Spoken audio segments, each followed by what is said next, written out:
call the meeting to order. It's actually 6:01 p.m. It's the December 2022 Finance Committee meeting. In attendance with Emily Thomas, Melanie Tennyson, and myself, Valiant Kuyet.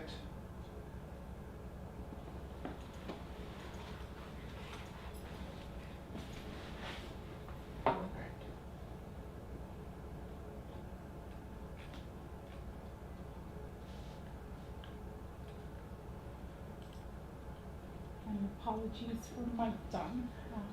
He is not feeling well, so he won't be able to attend tonight's meeting.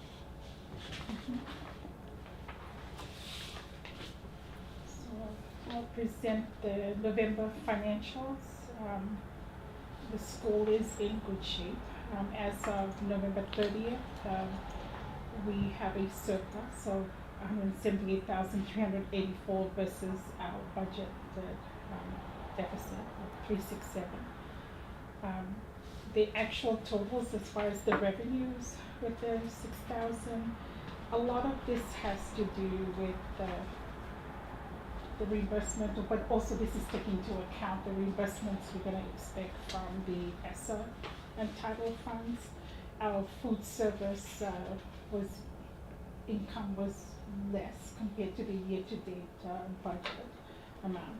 The MFP revenue was a little higher, and plus we had more students compared to when we did the budget. We were very conservative as far as our number of students. Our actual expenses, again, we're budgeting at a higher, but it's because of some of our expenses are paid up front and it's not spread over the 12 months. So it's like reporting that we're spending more than what was actually budgeted, but still less. That by the time we get to June 30th, we're going to break even as far as the expenses compared to the budget item. Professional fees compared to our budget and everything, it's higher. Again, this is the upfront cost where we're paying our professional dues annually, but paid up twice. That will show where we're overspending. As far as our property cost and everything, this is high, and it's because of the exterior work that we had to do here at the Uptown campus. Utilities, again, it varies, but it also is seasonal, where over the summer we use a lot of, with our AC running, the winter it will tend to go down because we're not running it as often as we always do. Student transportation, we're pretty much on point or kind of matching the expenses with what we had budgeted for. And the miscellaneous slightly over budget, but then that will even out as we come towards the end of the school year. But otherwise, for the most part, again here, like even looking at the operating cash where it shows that there's a negative, it's because of the upfront spending. But over time, that amount will disappear and will start to show up as a positive. Other than that, like our total investments or total assets is the 15 million. And this is all the title money, the ESSA funds, and also some of the carryover, which is required as far as us having funds available. But otherwise, for the most part, as far as the finances and everything, we're pretty much in good shape. It's just the timing of when things are being reported as far as the payments. But like I said, by the time we get to June, these numbers are gonna start getting smaller. Or where anything that's showing as a deficit will start to show as a surplus that we have.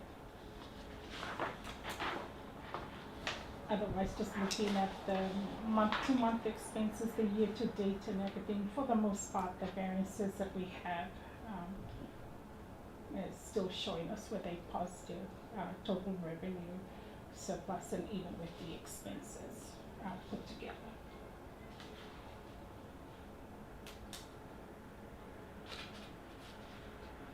It's a lot to paint those windows, wasn't it? That paint of It was. $63,000, that's a lot.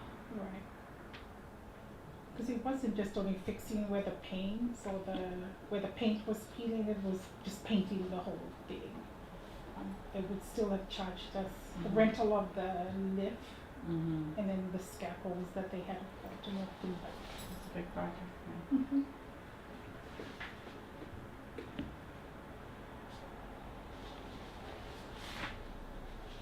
Any questions or concerns?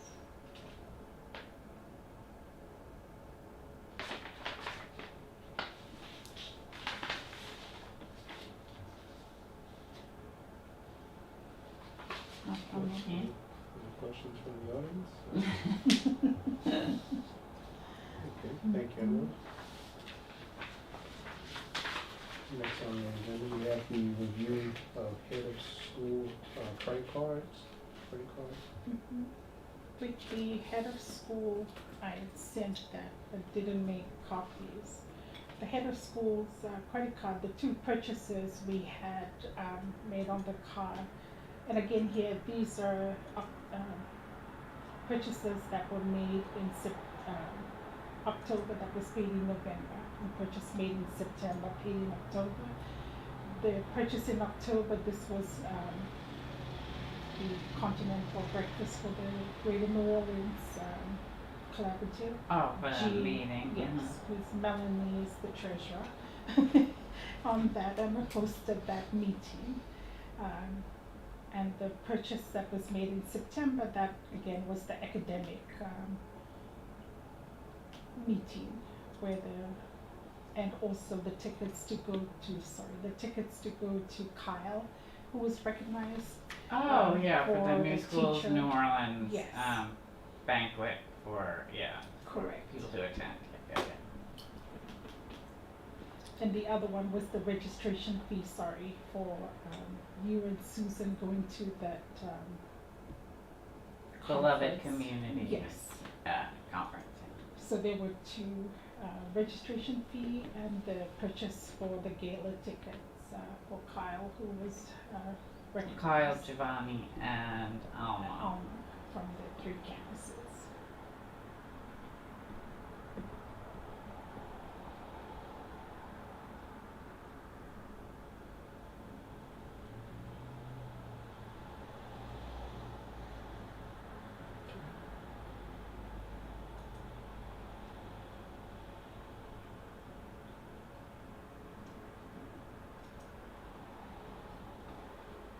Okay, thank you for that.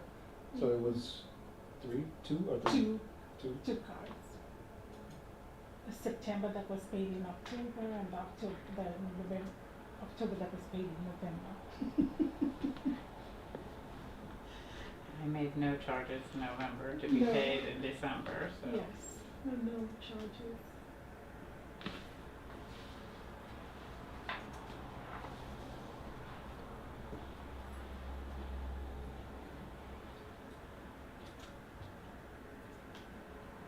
All right, next up, we have the update on the financial audits. The financial audit is still ongoing. The single audit that they selected for this school for the 21-22 school year was the food and nutrition program. So those were the selections that they just sent us this afternoon that we're pulling and submitting. Otherwise, the retirement, the 403B audit, that's completed and they filed the 8807 report, but then what we're waiting on is the letter to the school and to submit that it's done. The financial audit, that's completed. They're just doing the letter from the employer or from the auditors to the school on the findings. My goal is that they will have that where there's no questions but just the report. So I will follow up that. I'm sure the goal is to still file it before December 31st, 2022. So they might be reaching out to you to sign, or if it can be done electronically, and then we can just have it signed. Hopefully it can be some, everything else can't be Right. nowadays. So it should. Right. But that's ongoing, and the goal is to wrap it up. Thank you for that. questions? And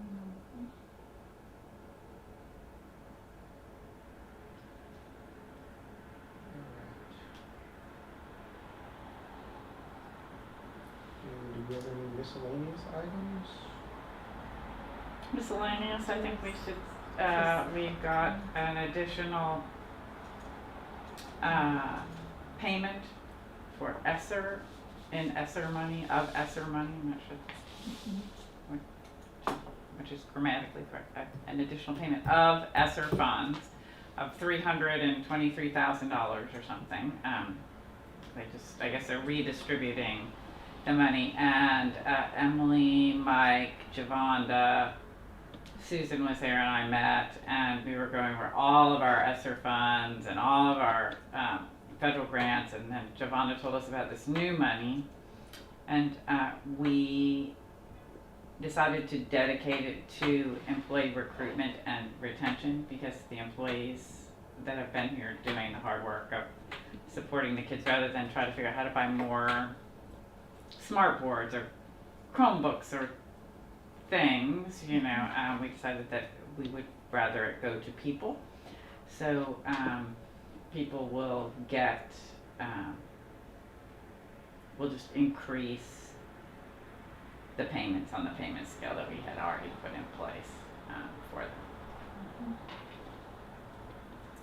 So specifically being allocated To employees for recruitment and retention.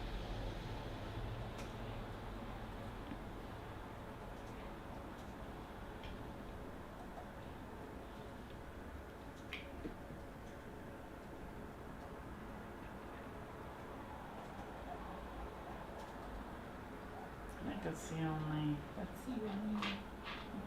Well, we've started talking about the super app. That's the annual application for our federal funds. They call them grants, but they're really allocations, how we'll spend them, and that's a pretty big application, but we have it fine-tuned along with how we spend those funds and get those reimbursed, so that's all ready to go, and the window will open, I think, in January to start to upload that, so we're good.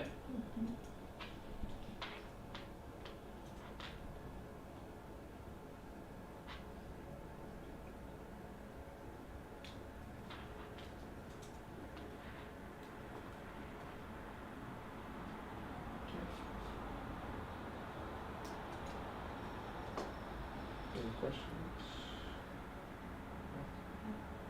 Any questions over there, Connor?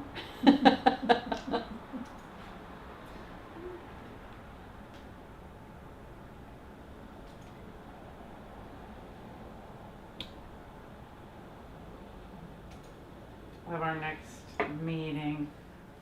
The board meeting in January is going to be virtual, Valiant, because I'm going to be in New York with my mom who's having a shoulder replacement. So I don't know if we want to, I don't have to be at the finance committee meeting. I always attend, but or I try to attend whenever I'm in town. And that will be scheduled right before. So at 5, and then we'll have the meeting of the whole board at 6. So think about if you want to have that be a virtual meeting as well. I think Is it virtual for everyone or just for you? it'll be for everyone. I think Sharon was going to get in touch with people and have that conversation. Like, do we want to have it virtual for everyone or just me? But Nancy's Dixon is at a conference in California, and I'll be out of town. And I talked to Sharon about a variety of ways. Like, we could either move the date of the meeting, we could hold it virtually, or I could just call in. She's thinking, why don't we just have a virtual meeting this time? It seems like that's a good use of the technology, and that we have due to these kind of extenuating circumstances. It's not that we would do it all the time, but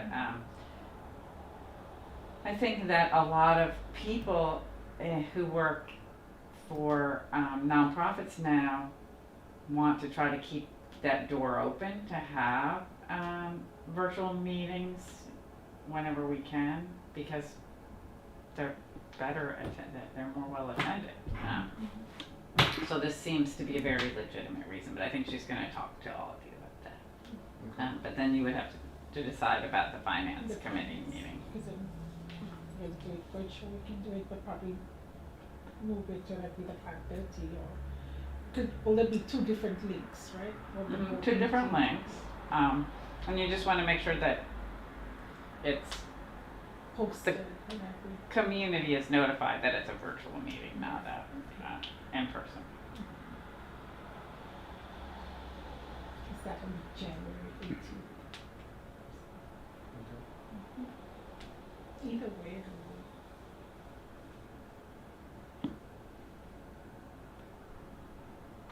Is that a Wednesday? because the board Typically meeting a is set Wednesday, yeah. and the finance Okay. was Thursday, we just moved it so that it don't come out again. Got it.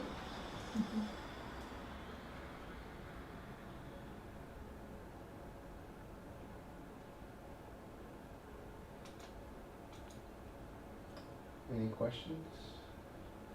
It's going twice. We're okay to adjourn? Yeah. All right. Meeting adjourned. Meeting adjourned. Thank you. 6:17.